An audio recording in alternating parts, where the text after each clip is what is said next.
सभी साथियों को नमस्कार। साथियों, राजस्थान के इस अध्ययन में आज हम एक प्रमुख शहर जैसलमेर के बारे में बात करेंगे। इस वीडियो में हम जैसलमेर के इतिहास के बारे में बात करेंगे, जैसलमेर का निर्माण कब हुआ उसके बारे में बात करेंगे। इसके अलावा जैसलमेर का भौगोलिक अध्ययन भी अपन लोग इसमें करेंगे। तो आप निश्चित रूप से जैसलमेर के बारे में बहुत कुछ जान सकते हैं। ये हमारा पहला भाग है जैसलमेर के बारे में। एक दूसरे भाग में हम कुछ सामग्री आपके लिए और लेकर के आएंगे। तो दोनों सीरीज को आप जरूर देखना। आप हमारे चैनल नॉलेज वन डायरी पर लगातार रूप से बने हुए हैं। हमारे वीडियोस को शेयर और सब्सक्राइब करते रहें। आपका धन्यवाद। चलिए आगे बढ़ते हैं। सबसे पहले अपन जानेंगे जैसलमेर का संक्षिप्त परिचय। जैसलमेर के संक्षिप्त परिचय में हम देखेंगे इसकी स्थापना हुई थी सन 1156 ईस्वी में, और इसकी स्थापना की थी राजपूतों के सरदार रावल जैसल द्वारा इसे स्थापित किया गया था। इसका क्षेत्रफल 38,201 स्क्वायर किलोमीटर है। भौगोलिक स्थिति में यह उत्तर में 26 डिग्री और 92 अक्षांश पर, और पूर्व में 70 डिग्री और 9 अक्षांश पर आधारित है, ये स्थित है। इसकी प्रसिद्धि जैसलमेर नक्काशीदार हवेलियों, रेगिस्तानी टीले, प्राचीन जैन मंदिरों, मेलों और उत्सवों के लिए प्रसिद्ध है। जैसलमेर का अपना एक अलग ही स्थान है राजस्थान के इतिहास में। चलिए आगे बढ़ते हैं। अब अपन देखेंगे इसमें जैसलमेर शहर के बारे में जानकारी प्राप्त करेंगे। यह पाकिस्तान, बीकानेर, बाड़मेर और जोधपुर की सीमाओं से लगा है। अंतर्राष्ट्रीय सीमा में पाकिस्तान से लगा है, और जो राज्य की सीमाएं हैं उसमें बीकानेर, बाड़मेर और जोधपुर लगे हुए हैं। जैसलमेर राजस्थान का सबसे बड़ा जिला है, और ये देश का भी सबसे बड़ा जिला है। शहर के संस्थापक राव जैसल, जिन्होंने 12वीं सदी के दौरान जैसलमेर पर शासन किया था, उनके नाम पर इस शहर को नामित किया गया है। यहाँ अनेकों किले, पैलेस और जैन समुदाय के मंदिर हैं। यहाँ बहुत से मंदिर, किले का निर्माण पत्थरों की नक्काशी करके बनाए गए हैं। जैसलमेर को भारत की महान थार मरुस्थल का दिल कहा जाता है। जैसलमेर शब्द का मतलब है जैसल के ऊंचे ऊंचे किले। इसे गोल्डन सिटी इसलिए कहा जाता है क्योंकि यहाँ की हर चीज का निर्माण पीली रेत और पीले बलुआ पत्थर से हुआ है। पीले बलुआ पत्थर की एक खास बात है कि ये पानी को अपने आप में समाहित कर लेता है, और ये बड़ा मजबूत पत्थर होता है, जिससे ये सिटी गोल्डन सिटी सी दिखाई पड़ती है। ये सुनहरा शहर राजस्थान लोक संगीत के नृत्य रूपों, जिन्हें वैश्विक मंच पर अत्यधिक सराहा जाता है, इसके लिए प्रसिद्ध है। इसमें एक प्रश्न बनता है कि गोल्डन सिटी के नाम से सुनहरा शहर जिसको बोला जाता है वो कौन सा है, तो जैसलमेर आएगा। और इसका मतलब भी है जैसलमेर के ऊंचे ऊंचे किले। इसके बाद में हम जानेंगे राव जैसल सिंह ने 1156 ईस्वी में इस जगह का निर्माण किया था। राव जैसल के वंशजों ने यहाँ भारत के स्वतंत्रता प्राप्ति तक बिना वंश क्रम को भंग किए 770 वर्ष तक शासन किया, जो अपने आप में एक महत्वपूर्ण घटना है। सल्तनत काल के लगभग 300 वर्ष के इतिहास की में गुजरता हुआ ये राज्य मुगल साम्राज्य में भी लगभग 300 वर्षों तक अपने अस्तित्व को बनाए रखने में सक्षम हुआ। 1818 में इसने अंग्रेजों के साथ राजनीतिक संबंध कायम किए। 1949 में यह राजस्थान राज्य में शामिल हो गया। संकरी गलियों वाले जैसलमेर के ऊंचे ऊंचे भव्य आलीशान भवन और हवेलियां सैलानियों को मध्यकालीन राजशाही की याद दिलाती है। शहर इतने छोटे क्षेत्र में फैला है कि सैलानी यहाँ पैदल घूमते हुए मरुभूमि के इस सुनहरे मुकुट को निहार सकते हैं।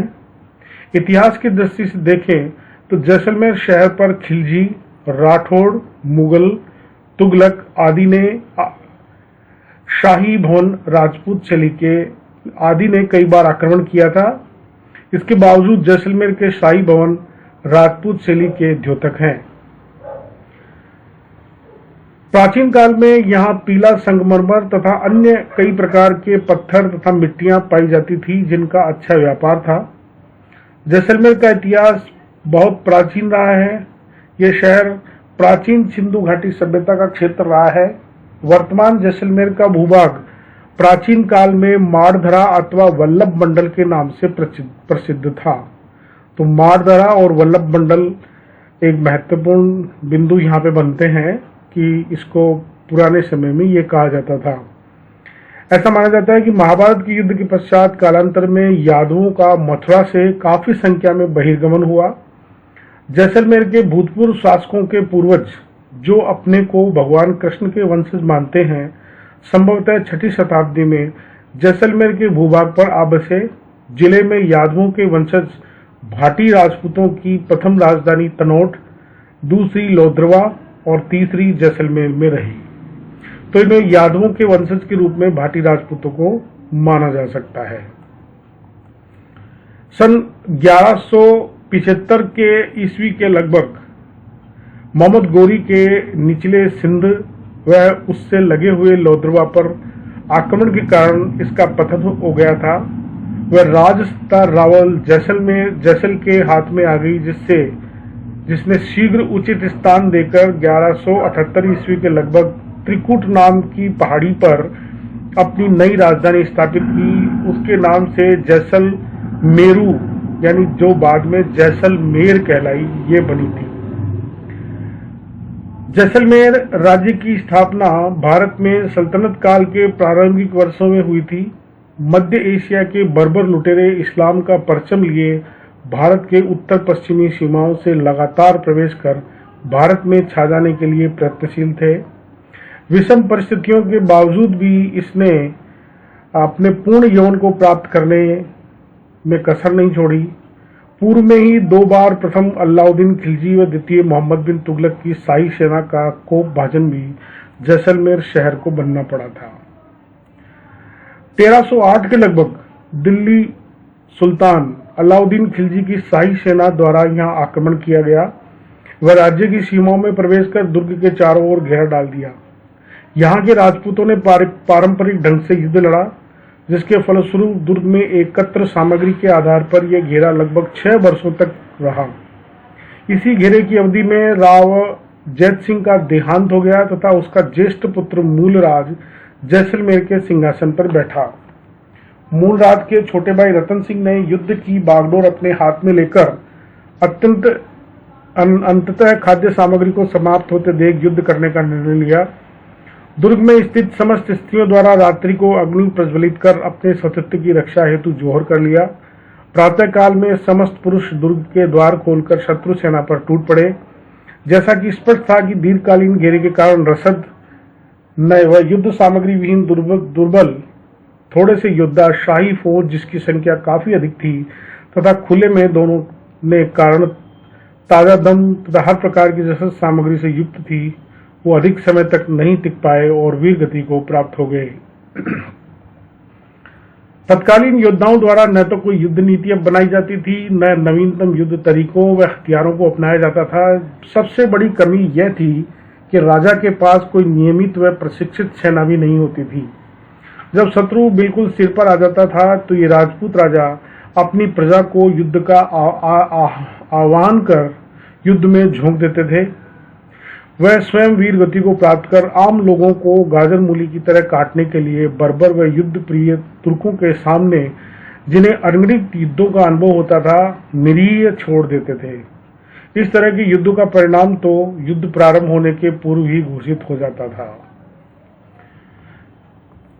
सल्तनत काल में द्वितीय आक्रमण मोहम्मद बिन तुगलक के द्वारा 1325 से 1351 ईस्वी तक के शासनकाल में हुआ था। इस समय यहाँ का शासक रावल दूदा, इनका शासन रहा था 1319 से 1331 तक था, जो स्वयं विकट योद्धा था, जिसके मन में पूर्व युद्ध से जैसलमेर से दूर होने के कारण वीरगति न पाने का दुख था।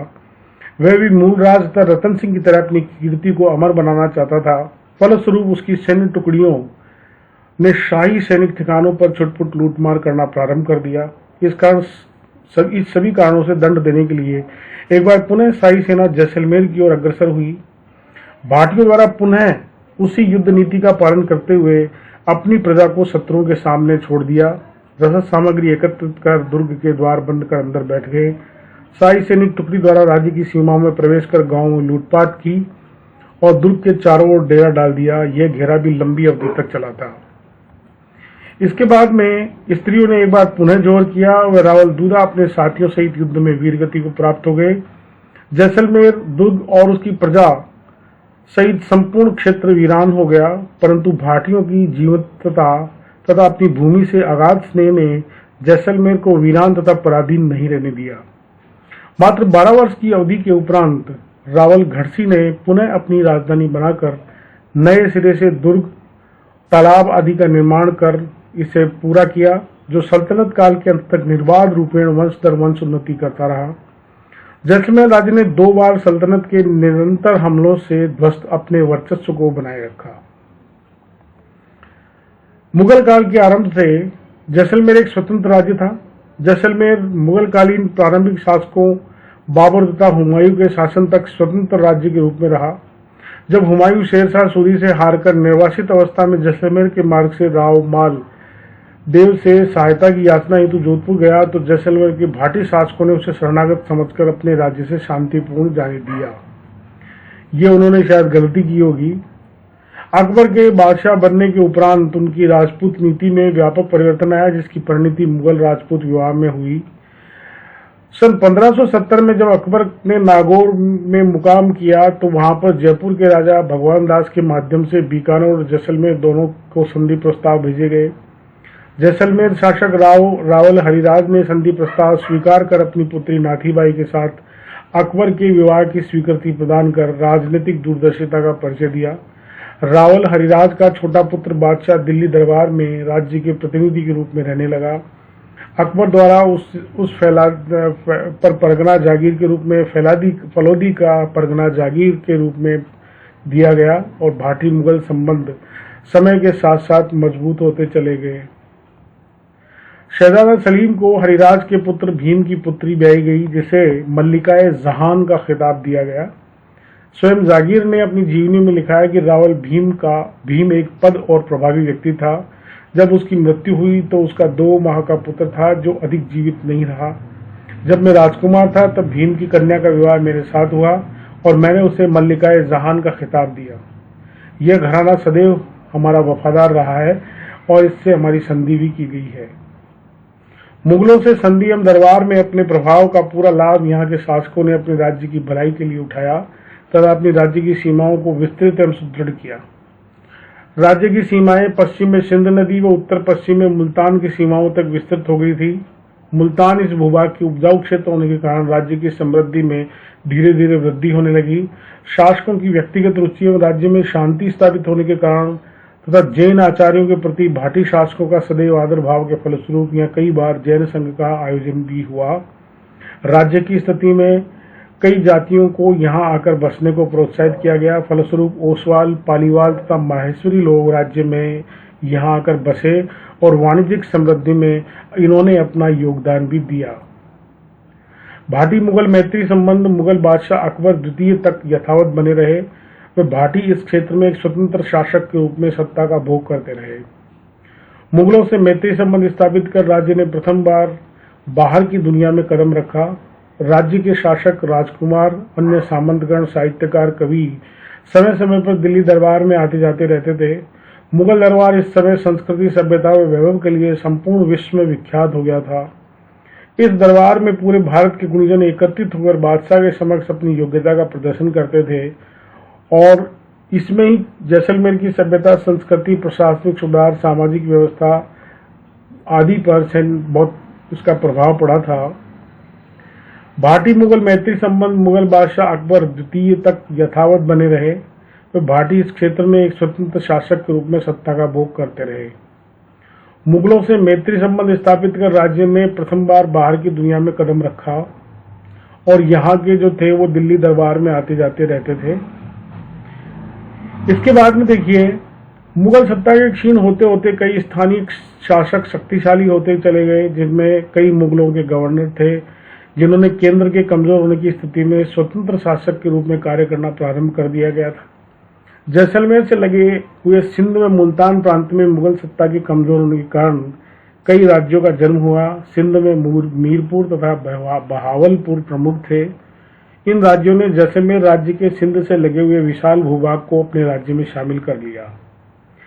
अन्य पड़ोसी राज्य जोधपुर बीकानेर ने भी जैसलमेर राज्य के कमजोर शासकों के काल में समीपवर्ती प्रदेशों पर हमला करने में संकोच नहीं किया। इस प्रकार जैसलमेर राज्य की सीमाएं कम होती चली गई। ईस्ट इंडिया कंपनी के भारत आगमन के समय जैसलमेर का क्षेत्रफल मात्र 16,000 वर्ग मील भर रह गया था। इसके बाद में यहाँ पर एक बात ये भी है कि मुगलों के लगभग 300 वर्षों के लंबे शासनकाल में जैसलमेर पर एक ही राजवंश के शासकों ने शासन किया तथा एक ही वंश के दीवानों ने प्रशासन भार संभालते हुए संजावत के काल में राज्य को सुरक्षित बनाए रखा। जैसलमेर राज्य में 2 पदों का उल्लेख प्रारंभ से होता है, जिसमें प्रथम दीवान तथा द्वितीय प्रधान पद था।